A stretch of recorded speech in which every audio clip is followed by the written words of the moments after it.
ভালোই লাগলো। খাচ্ছ আবার নিয়েও যাচ্ছ? হ্যাঁ। হ্যালো এভরিওয়ান, আমি আবার চলে এসেছি নতুন একটা মিনি ব্লগ নিয়ে। আমি আর মা চলে এসেছি ডিনার করতে। দেখো রেস্টুরেন্ট পুরো ফাঁকা, তখন রাত 11টা বাজে, একটা লোকও নেই। 15-20 মিনিট ওয়েট করার পর আমাদের খাবার চলে আসলো। এখন আমরা খাবো, খেয়ে বলবো খাবারটা কীরকম ছিল। সেটা আমি বলবো না, সেটা আমার মা বলবে।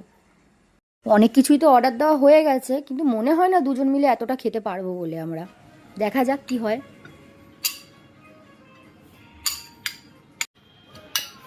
হ্যাঁ হ্যাঁ হ্যাঁ, ওখানে দিন, ওখানে দিন, ওখানে দিন ওটা। কেমন লাগছে তোমার?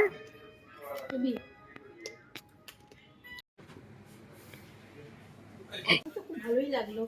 খাচ্ছ আবার নিয়েও যাচ্ছ? হ্যাঁ, বাড়ির জন্য। চলো, আমাদের ডিনার কমপ্লিট হয়ে গেছে, এখন আমরা বাড়ির দিকে যাচ্ছি। যাই হোক, তোমরা তো দেখতেই পেলে অতটা খাবার আমরা কেউ খেতেও পারলাম না। ওটা পার্সেল করে এখন বাড়িতে নিয়ে যাচ্ছি। প্রচণ্ড ঠান্ডা, রাস্তাঘাট পুরো ফাঁকাই বলতে গেলে চলে। আমাদের যে গাড়িটা বুক করা হয়েছিল সেটাও চলে এসছে। যাই বাড়ির দিকে। মার সাথে গল্প করতে করতে এখন বাড়ির দিকে যাচ্ছি। আর আমার এই মিনি ব্লগটা কীরকম লাগলো তোমরা সবাই জানিও। ভালো লাগলে লাইক কমেন্ট একটা শেয়ার করে দিও, একটা ফলো করে দিও। আর সবাইকে হ্যাপি নিউ ইয়ার। সবাই ভালো থেকো, সুস্থ থেকো। টাটা।